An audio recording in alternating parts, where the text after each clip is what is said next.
So Hyderabad real estate 6 నెలల నుంచి ఏం జరుగుతుంది, రాబోయే నెక్స్ట్ 6 మంత్ కూడా ఎలా ఉంటుందో కూడా మీరు ఇప్పుడు చూడడం కూడా జరిగింది. సార్ ఇప్పటి వరకు మనం తీసుకున్నామంటే గత 2 దశాబ్దాలుగా అంటే వెస్ట్ సైడ్ డెవలప్మెంట్ జరిగింది ఎక్కువ. రియల్ ఎస్టేట్ అంటే వెస్ట్ సైడ్ అని ఫిక్స్ అయిపోయారు అంతా. దాదాపు ఇన్వెస్టర్స్ అంతా కూడా చూపంతా అటువైపే ఉంది. సో కొత్తగా గవర్నమెంట్ కూడా ఏంటంటే లుక్ ఈస్ట్ పేరుతోటి ఇప్పుడు ఉప్పల్ సైడ్ కావచ్చు, విజయవాడ హైవే కావచ్చు, వరంగల్ ఇటు కూడా డెవలప్మెంట్ చేయడానికి కొన్ని ప్రయత్నాలు అయితే ఇప్పుడే మొదలుపెట్టింది. సో వెస్ట్ సైడ్ డెవలప్ అవడానికి ప్రధానంగా ఆ రోజు ఓఆర్ఆర్ ఎయిర్పోర్ట్, ఆ రోజు ఓఆర్ఆర్ కానీ ఎయిర్పోర్ట్ కానీ వచ్చినప్పుడు చాలామంది అంత దూరం ఎవరు వెళ్తారు అని చెప్పి అన్నారు. కానీ ఇప్పుడు అత్యంత బిజియెస్ట్ రోడ్ ఏదైనా ఉన్నదంటే ఓఆర్ఆర్. కరెక్ట్గా 20 సంవత్సరాలు 15 సంవత్సరాలు వెనక తిరిగి చూసుకుంటే ఈరోజు ఆ చుట్టుపక్కల భూములు దాదాపు ఎన్ని రెట్లు పెరిగిందో మీరు కూడా చూశారు.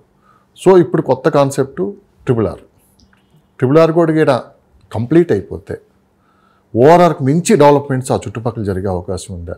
చాలామంది ఏంటంటే మిడిల్ క్లాస్ పీపుల్ ఓఆర్ఆర్ చుట్టుపక్కల కావచ్చు, లేకుంటే ఓఆర్ఆర్ దాటి 10 కిలోమీటర్లు కావచ్చు, ఇప్పుడు ఇన్వెస్ట్ చేయాలంటే వాళ్ళకి అందుబాటు ధరలు అయితే లేవు. సో చాలామంది ఆలోచిస్తున్నది ఏంటంటే ట్రిపుల్ ఆర్ కూడా కంప్లీట్ అవుతుంది కాబట్టి రాబోయే 5-10 సంవత్సరాల్లో సో అక్కడ ఇన్వెస్ట్ చేస్తే మరి మంచి రిటర్న్స్ వస్తాయా అని చెప్పి ఒక ఆలోచనలు అయితే పడ్డారు. సో ఇప్పటికైనా ఆ చుట్టుపక్కల ఇన్వెస్ట్ చేస్తే ఎలా ఉంటుంది, డెవలప్మెంట్ ఏ విధంగా జరగబోతుంది? ఇది $1 బిలియన్ క్వశ్చన్. ఇది అంటే చాలా అవైటెడ్ క్వశ్చన్, ఎందుకంటే బయర్స్ అందరికీ ఇది ఎదురు చూసే క్వశ్చన్. సో మీరు ఇందాక ఒకటి అన్నారు, west zone Shamshabad airport ORR అని అన్నారు. దీంతోపాటు ఇంకో 2-3 పాయింట్లు యాడ్ చేస్తాను.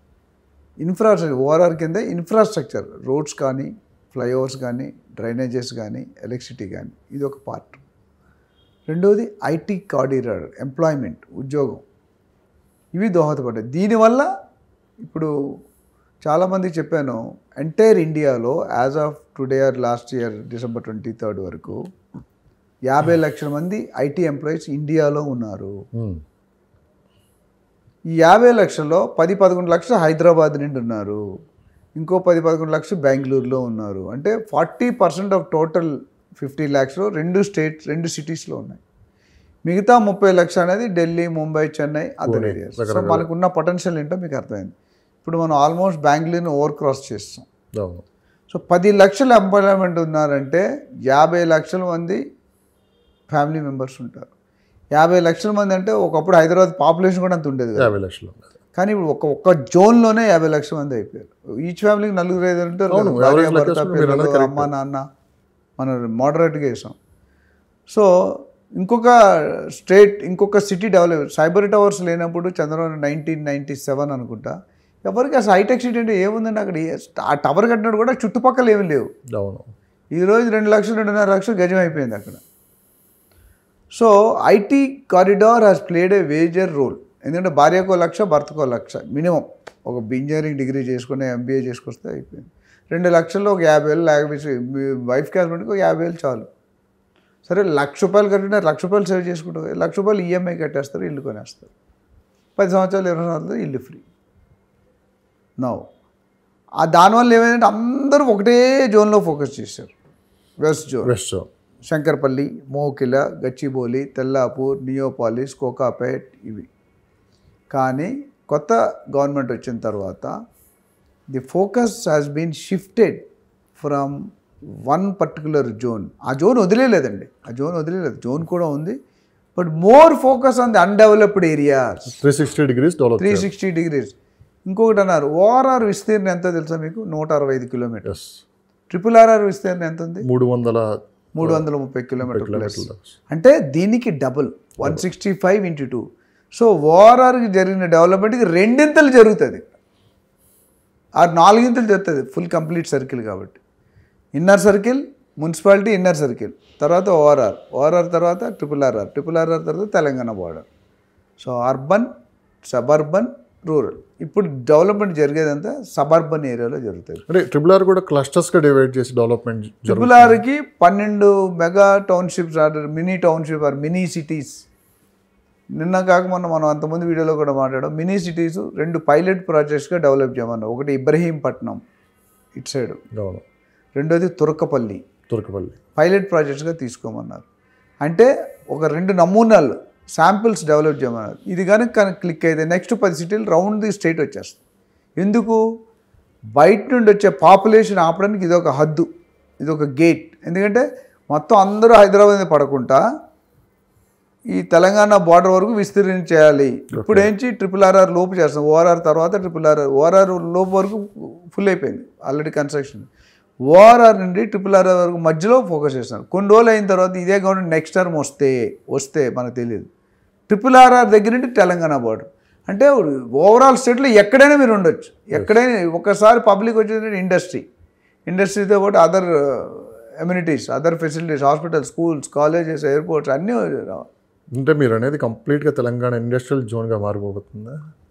ఇన్వెస్ట్మెంట్ జోన్గా మారిపోతుంది. ఇన్వెస్ట్మెంట్ జోన్, ఇండస్ట్రియల్ జోన్ కదా. ఇండస్ట్రియల్ వస్తాయి కొన్ని, డెఫినెట్గా రావాలి. ఆల్రెడీ గత ప్రభుత్వం ఇది కరెక్ట్, అది ఇన్వెస్ట్మెంట్. ఎందుకంటే హైదరాబాద్కు ఉన్న ఫెసిలిటీస్ కానీ, హైదరాబాద్కు ఉన్న ఇన్ఫ్రాస్ట్రక్చర్ కానీ, హైదరాబాద్కు ఉన్న ఫ్రెండ్లీ కల్చర్ కానీ, హైదరాబాద్కు ఉన్న లాంగ్వేజ్ కల్చర్ కానీ, లింగ్విస్టిక్ కల్చర్ కానీ, కాస్మోపాలిటన్ కల్చర్ మన సిటీకి ఉన్నంత ఇండియాలో ఏ సిటీకి లేదు. రాబోయే 10-15 సంవత్సరాల్లో వరల్డ్లో నెంబర్ 1 సిటీగా ఇది డెవలప్ అయ్యే అవకాశం. నేను నెంబర్ 1 చెప్పను, కానీ నా అభిప్రాయం ప్రకారం నెక్స్ట్ 2 decadesలో బై 2045 or 2050 ఇప్పుడు మనం అమెరికాలోనో లండన్లోనో ఉన్నానని మా అత్తగారికి మన విలేజ్ వాళ్ళకి గర్వంగా చెప్పుకుంటాం, నేను అమెరికాలో పనిచేస్తున్నాను. ఆ స్టేట్మెంట్ మారుతుంది. అదే అమెరికాలో ఉన్నది రేపు 2045లో మళ్ళీ మేము హైదరాబాద్లో ఉంటున్నాం అంటే అమెరికా కంటే గొప్పగా చెప్పుకునే స్టేజ్ వస్తుంది. ఎందుకంటే అమెరికన్స్ ఇప్పుడు మన అమెరికాలో మీరు చూసుకుంటే there is analysis, every 4th engineer in America is from India. 4th engineer కానీ 4th doctor అంటే 4 డాక్టర్లు ఒకటి ఇండియా. అవును. Every 4th engineer from India is from South India, North లేదు, East India. Every 4th engineer from South India is from Andhra or Telangana. ఇప్పుడు 2 అక్కడ డబ్బులు సంపాదించే వాళ్ళు మన వాళ్ళు ఎక్కువ ఉన్నారండి. ఈరోజు బైడెన్ కానీ, ట్రంప్ కానీ, లేకపోతే ఒబామా కానీ, వీళ్ళందరూ కూడా ఇండియన్స్ ఎలాగొట్టడానికి ట్రై చేస్తారు. ఏదైనా హైదరాబాద్ చుట్టుపక్కల ఎక్కడ ఇన్వెస్ట్ చేసినా కానీ భవిష్యత్తు బంగారం అయితే 100% స్పష్టంగా కలెక్ట్ కనపడుతుందని చెప్పవచ్చు మనం. ఎందుకంటే గత 10 సంవత్సరాలుగా చూసాం, ఆల్రెడీ టాప్ గేర్లో ఉంది. గవర్నమెంట్ కూడా అంత ఫులిష్ డెసిషన్ తీసుకోరు, ఎందుకంటే వాళ్ళకి డబ్బులు కావాలి.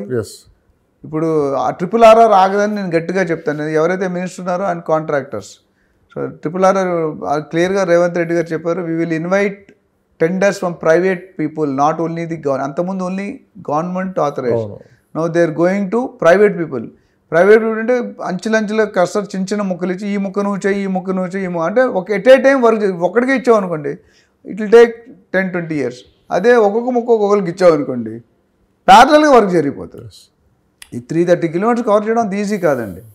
సో ఇన్వెస్ట్మెంట్ జోన్, నేను ఇండస్ట్రియల్ జోన్ అని ఇన్వెస్ట్మెంట్ జోన్ అయిపోతుంది. ఎవరు ఇన్వెస్ట్ చేసుకున్నా 5 నుండి 6 సంవత్సరాల్లో డబుల్, 10 సంవత్సరాల్లో 5 times. ఇది ఖచ్చితంగా ఇప్పుడైతే ముంబై హైవేలో, బెంగళూరు హైవేలో జరుగుతుంది. నెక్స్ట్ ఫ్యూచర్లో అది రావడం వచ్చే అవకాశం ఉంది. మిగతావి కూడా ఆ స్టేజ్కి రాకపోయినా ఆ స్టేజ్ దగ్గరలో అయితే వచ్చేస్తాయి. సార్, మన చాలా ఇంటర్వ్యూస్లో కామెంట్స్ చదువుతూ ఉంటాను నేను కూడా.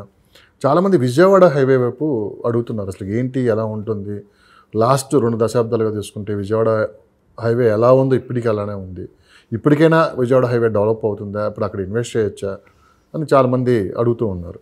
అది చాలా టిపికల్ క్వశ్చన్ అండి. It's too early to tell, but డెఫినెట్గా డెవలప్మెంట్ గ్రోత్ ప్లాన్లో, మాస్టర్ ప్లాన్లో ఉందండి మెగా సిటీ. ఇప్పుడు తెలంగాణ మాస్టర్ ప్లాన్ ఏమన్నారు సీఎం గారు, ఇప్పుడు అక్కడ మరి ఇన్వెస్ట్ చేయొచ్చా?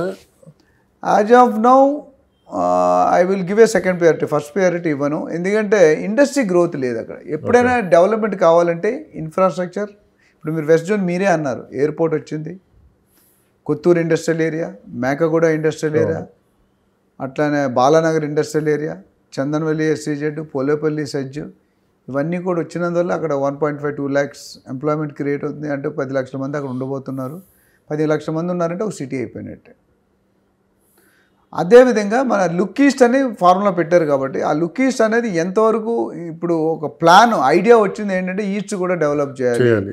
అదే it's Vijayawada highway or Warangal highway, తర్వాత లుక్ నార్త్ లేకపోతే సీ నార్త్ అంటాడు ఏదో ఒకటి పేరు, నార్త్ కూడా. ఇప్పుడు అంటే లుక్ ఈస్ట్ అనగానే చాలామంది మైండ్ సెట్ మార్చుకున్నారు. సో లుక్ ఈస్ట్ డెవలప్మెంట్ అంటే ఆ ఈస్ట్ వైపు డెవలప్మెంట్ జరగబోతుందని చెప్పి అటువైపు ఇన్వెస్ట్ చేయొచ్చు, ఇప్పుడైతే భూముల రేట్లు తక్కువ ఉన్నాయని చెప్పి చాలామంది ఆలోచనలు అయితే ఉన్నారు. సో అక్కడ ఇన్వెస్ట్ చేయాలా లేదా అని చెప్పి ఒక కన్ఫ్యూజ్ వాతావరణంలో ఉన్నారు. లేదండి, ఎవరైనా లోన్లు తీసుకొని కట్టాలంటే నేను సజెషన్ స్పేర్ మనీ ఉంటే కనుక తీసుకోవచ్చు. ఎందుకంటే ఒకటి ఇప్పుడున్న శ్రీశైలం మన బొంబాయి హైవే బెంగళూరు హైవే అంత స్పీడ్ గ్రోత్ ఉండదు. బట్ 10 సంవత్సరాల తర్వాత ఉంటుంది డెఫినెట్లీ. ఇవాళ తీసుకుంది గోల్డ్ లాంగ్ టైం ఇన్వెస్ట్ చేసే వాళ్ళకి 10 సంవత్సరాలు కానీ ఆగగలిగితే డెఫినెట్గా it will be another Kokapet, another Gachibowli, another Neopolis. ఎందుకంటే పాపులేషన్ ఎవ్రీడే బయట సిటీల నుండి తెలంగాణకి వచ్చేవాళ్ళు 500 నుండి 1000 మంది పర్ డే 500, హైదరాబాద్కి ఎస్పెషల్లీ.